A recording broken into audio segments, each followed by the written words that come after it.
இது அகரத்தில் இருக்கக்கூடிய ஒரு பூங்கா. இந்த பக்கம் வரும்பொழுது இப்படி வந்து போவது உண்டு.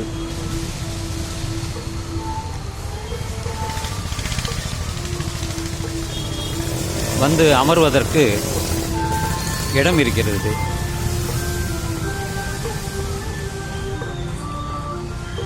மரங்கள் இருக்கிறது. நல்ல பசுமையான இடம். விளையாடுவதற்கு இடங்கள் இருக்கிறது. தண்ணீர் வசதி இருக்கிறது.